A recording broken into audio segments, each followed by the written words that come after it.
বিশ্বজুড়ে সমাদৃত প্রযুক্তি জায়ান্ট অ্যাপলের পণ্য অনেকের মতে জনপ্রিয়তার একটি অংশ ব্র্যান্ড ইমেজ ও সামাজিক মর্যাদার সঙ্গেও জড়িত, যে কারণে পণ্যের দাম বরাবরই বেশি। তবে এবার এই দাম আরও বাড়ানোর ঘোষণা দিয়েছে প্রতিষ্ঠানটির প্রধান নির্বাহী টিম কুক, যার প্রধান কারণ চিপের সংকট এবং বাড়তি দাম।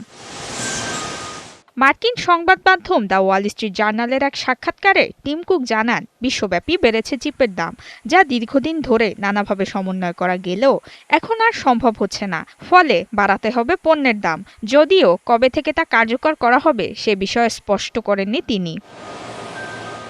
কুক জানান, একদিকে সরবরাহ কমছে, অন্যদিকে গ্রাহকদের ডিভাইসের চাহিদা বাড়ছে, ফলে মেমোরি চিপ নির্মাতারা দাম বাড়িয়ে দিচ্ছেন। চীনে বেশ কয়েকটি বড় কোম্পানি থাকলেও জাতীয় নিরাপত্তা সংক্রান্ত বিধিনিষেধের কারণে মার্কিন প্রতিষ্ঠানগুলোর সাথে তাদের কাজ করা কঠিন হয়ে পড়ছে। ট্রুথ সোশ্যালে এক পোস্টে ডোনাল্ড ট্রাম্প জানান, যুক্তরাষ্ট্রেই মেমোরি চিপের উৎপাদনে ইন্টেলের সাথে যৌথভাবে কাজ করতে সম্মতি জানিয়েছে অ্যাপল। দীর্ঘ 1 বছরের আলোচনার পর গত মাসে এই চিপ উৎপাদনের জন্য একটি প্রাথমিক চুক্তি স্বাক্ষর করেছে প্রতিষ্ঠান দুটি। গত বছর ট্রাম্প প্রশাসন ইন্টেলের 10% শেয়ার কিনে নেয় এবং যুক্তরাষ্ট্রে কারখানা নির্মাণে প্রায় $10 বিলিয়ন বিনিয়োগের পরিকল্পনা ঘোষণা করে। এখন পর্যন্ত অ্যাপল এনভিডিয়ার ব্যবহৃত চিপগুলো উৎপাদন করে তাইওয়ান ভিত্তিক প্রতিষ্ঠান TSMC।